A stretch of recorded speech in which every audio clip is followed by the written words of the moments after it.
کیا آپ نے کبھی سوچا ہے کہ بالکل شروعات میں جب یہ دنیا ویسی نہیں تھی جیسی آج دکھتی ہے، تب کیا ہوا ہوگا؟ آج کی ہماری اس معلوماتی نشست میں ہم وقت کے پہیے کو گھما کر بالکل ابتدا میں لے جائیں گے۔ ہم اس عظیم داستان کو ایکسپلور کریں گے جو صرف انسان کے پہلے قدم کی کہانی نہیں ہے، بلکہ عاجزی اور تکبر کے درمیان اس زبردست اور نہ ختم ہونے والی جنگ کی داستان ہے جس نے ہماری پوری تاریخ کی بنیاد رکھی۔ تو چلیے بنا کسی تاخیر کے اس دلچسپ سفر کا آغاز کرتے ہیں۔ اس سے پہلے کہ ہم انسانوں کی بات کریں، ذہن میں فوراً ایک سوال آتا ہے نا کہ آخر ہم سے پہلے اس زمین پر کیا تھا؟ کیا یہ دنیا بالکل سنسان اور خالی پڑی تھی، یا پھر یہاں کوئی اور بھی باشعور مخلوق بستی تھی؟ یہ ایک ایسا پراسرار سوال ہے جو ہمیں انسانی تاریخ سے بھی ہزاروں سال پیچھے لے جاتا ہے۔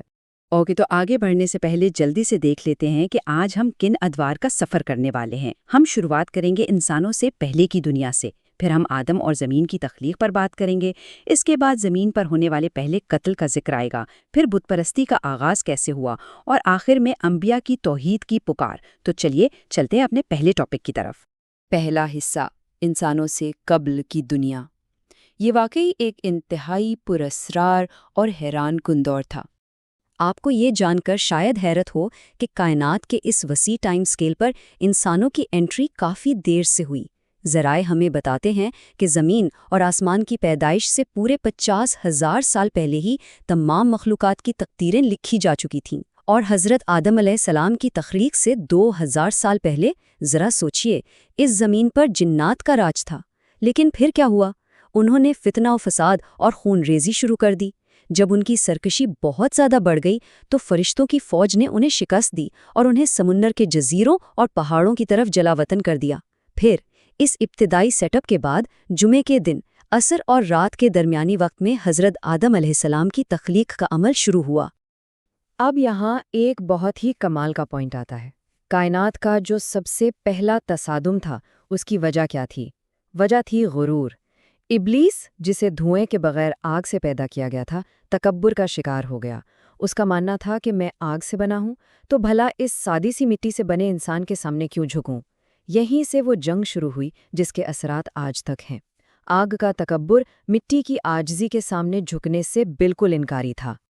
اب ہم آتے ہیں اپنے دوسرے حصے کی طرف، یعنی آدم اور زمین کی تخلیق۔ یہ تخلیق کا عمل کتنا تفصیلی اور حیرت انگیز تھا، آئیے دیکھتے ہیں۔ تخلیق کا یہ مرحلہ لٹرلی آپ کو حیران کر دے گا۔ روایات کے مطابق حضرت اسرائیل علیہ السلام نے پوری روئے زمین سے ایک مٹھی مٹی جمع کی۔ اس مٹی میں 60 مختلف رنگ اور ٹیکسچرز شامل تھے۔ یہی وجہ ہے کہ آج ہمیں انسانوں میں اتنے مختلف رنگ اور مزاج دیکھنے کو ملتے ہیں۔ پھر اس مٹی پر 40 دن تک بارش ہوئی، لیکن ذرا غور کیجئے، ان 40 دنوں میں 39 دن غم کی بارش تھی اور صرف ایک دن خوشی کی، جو ہماری انسانی زندگی میں دکھ اور سکھ کے تناسب کو ظاہر کرتی ہے۔ اور ایک اور زبردست واقعہ ملتا ہے کہ ابلیس نے تکبر میں آ کر اس مٹی پر تھوکا تھا۔ اس حصے کو نکال کر اس سے کتے کو پیدا کیا گیا تاکہ جب انسان زمین پر اتریں تو وہ جنگلی درندوں سے ان کی حفاظت کر سکے۔ ہے نا حیرت انگیز؟ اور پھر آیا وہ لمحہ جو تخلیق کے اس پورے پروسیس کا سب سے خوبصورت وقت تھا، جب اس مٹی کے پتلے میں روح پھونکی گئی۔ جیسے ہی روح نتنوں تک پہنچی، آدم علیہ السلام کو چھینک آئی، اور جب روح زبان تک آئی تو انسان کے منہ سے تاریخ کے سب سے پہلے الفاظ نکلے، الحمدللہ۔ ذرا اس لمحے کو محسوس کریں، جب ایک بے جان مٹی کا وجود ایک زندہ، باشعور اور شکر گزار انسان بن گیا۔ جنت میں سب کچھ پرفیکٹ تھا، لیکن پھر وہ شجر ممنوعہ والی لرزش ہوئی اور انسان کو زمین پر بھیج دیا گیا۔ اب ذرا نقشے کو ذہن میں لائیں۔ ذرائع کے مطابق حضرت آدم علیہ السلام کو سری لنکا کے علاقے سرندیپ میں اتارا گیا، جہاں آج بھی مشہور کوہ آدم نامی 7300 فٹ بلند پہاڑی پر ایک بہت بڑا قدم کا نشان موجود ہے۔ حضرت حوا علیہ السلام کو جدہ اتارا گیا اور ابلیس کو بصرہ میں۔ سوچئے، ایک دوسرے سے ہزاروں میل دور، بالکل اکیلے اور نادم۔ یہ انسان کا اس زمین پر پہلا دن تھا۔ اب جنت کی وہ زندگی تو ختم ہو چکی تھی جہاں کچھ مانگو اور مل جاتا تھا، تو اب ذہن میں یہ سوال آتا ہے کہ ان ابتدائی انسانوں نے اس سخت اور کٹھن زمین پر سروائیو کیسے کیا ہوگا؟ زمین پر زندگی کا سیدھا سا مطلب تھا محنت اور بہت ساری تھکن۔ ذرائع ہمیں بتاتے ہیں کہ جب آدم علیہ السلام کو بھوک لگی تو انہیں گندم کے دانے دیے گئے۔ اب انہیں خود ان دانوں کو زمین میں بونا پڑا، پھر فصل کاٹنی پڑی، دانوں کو بھوسے سے الگ کرنا پڑا، انہیں پیس کر آٹا بنانا پڑا، اور پھر آخرکار روٹی پکانی پڑی۔ جنت کے پکے پکائے کھانوں کے مقابلے میں یہ قدم قدم پر مشقت کا ایک طویل پروسیس تھا، اور یہیں سے انسانی محنت اور زمینی زندگی کا باقاعدہ آغاز ہوا۔ اب ہم چلتے ہیں اپنے تیسرے حصے کی طرف، جو انسانی تاریخ کے ایک بہت ہی المناک واقعے سے جڑا ہے، زمین پر پہلا قتل۔ محنت مشقت تو چل ہی رہی تھی، لیکن اس کے ساتھ ساتھ انسانی جذبات بھی ابھرنا شروع ہو چکے تھے۔ تاریخ کا پہلا سنگین تنازع تب سامنے آیا جب آدم علیہ السلام کے 2 بیٹوں حابیل اور قابیل نے قربانی پیش کی۔ حابیل کی قربانی اس کے تقوی اور خلوص کی وجہ سے قبول ہو گئی، لیکن قابیل کی قربانی ریجیکٹ ہو گئی۔ بس یہی وہ پوائنٹ تھا جہاں قابیل کے دل میں حسد کی چنگاری بھڑکی، اور اس حسد نے اتنا اندھا کر دیا کہ اس کے نتیجے میں دنیا کا سب سے پہلا قتل ہو گیا۔ اب غصے اور حسد میں بھائی کی جان تو لے لی، لیکن قابیل کو سمجھ نہیں آ رہا تھا کہ اس لاش کا کیا کریں۔ تب قدرت نے وہاں ایک کوا بھیجا۔ وہ کوا اپنے مردہ ساتھی کو زمین کریت کر دفن کر رہا تھا۔ قابیل کو یہ منظر دیکھ کر شدید قسم کی ندامت ہوئی۔ اسے احساس ہوا کہ وہ اتنا بے بس ہے کہ ایک عام سا پرندہ اسے سکھا رہا ہے کہ اپنے بھائی کی لاش کو کیسے دفن کرنا چاہیے۔ یہ انسانیت کے لیے موت اور تدفین کا بالکل پہلا سبق تھا۔ اب یہاں رک کر ذرا سوچیں، دنیا کی شروعات ایک ہی خاندان سے ہوئی تھی جو ایک ہی خدا کو مانتا تھا۔ تو پھر ایسا کیا ہوا کہ وقت کے ساتھ ساتھ لوگ بکھر گئے اور بت پرستی کا شکار ہو گئے؟ توحید کا وہ راستہ کیسے چھوٹ گیا؟ اور یہ سوال ہمیں لاتا ہے ہمارے چوتھے حصے کی طرف، عقیدت سے شرک تک کا سفر اور بت پرستی کا آغاز۔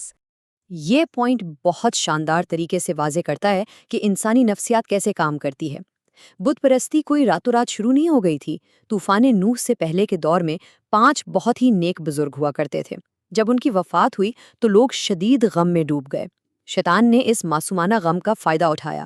اس نے مشورہ دیا کہ ان کی یادگاری تصویریں اور مجسمے بنا لو، بس دل بہلانے کے لیے۔ پہلی نسل نے صرف یاد کے لیے ایسا کیا، لیکن جب اگلی نسلیں آئیں تو شیطان نے انہیں یہ سمجھا دیا کہ تمہارے آباء و اجداد تو ان کی پوجا کرتے تھے، اور یوں وہ جو خالص عقیدت تھی آہستہ آہستہ باقاعدہ بت پرستی میں تبدیل ہو گئی۔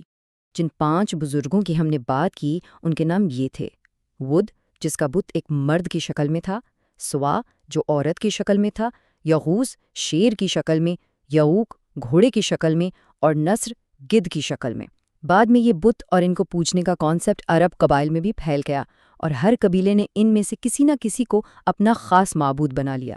چلتے ہیں اپنے آخری حصے کی طرف، گمراہی سے ہدایت تک کی مسلسل کوشش، یعنی انبیاء کی توحید کی پکار۔ جیسے جیسے انسان گمراہ ہوتا رہا، اسے واپس راستے پر لانے کا سلسلہ بھی چلتا رہا۔ ذرا ان ٹائم لائنز پر نظر ڈالیں۔ آدم سے نوح تک 1200 سال، نوح سے ابراہیم تک 1142 سال، پھر موسیٰ، عیسیٰ اور آخر میں حضرت محمد مصطفیٰ صلی اللہ علیہ وآلہ وسلم تک۔ وقت کے ان بڑے بڑے خلاؤں میں جب بھی قومیں تکبر اور شرک میں ڈوبیں، قدرت نے ایک نیا پیغام رساں بھیجا تاکہ انسان کو یاد دلایا جا سکے کہ اصل راستہ کیا ہے۔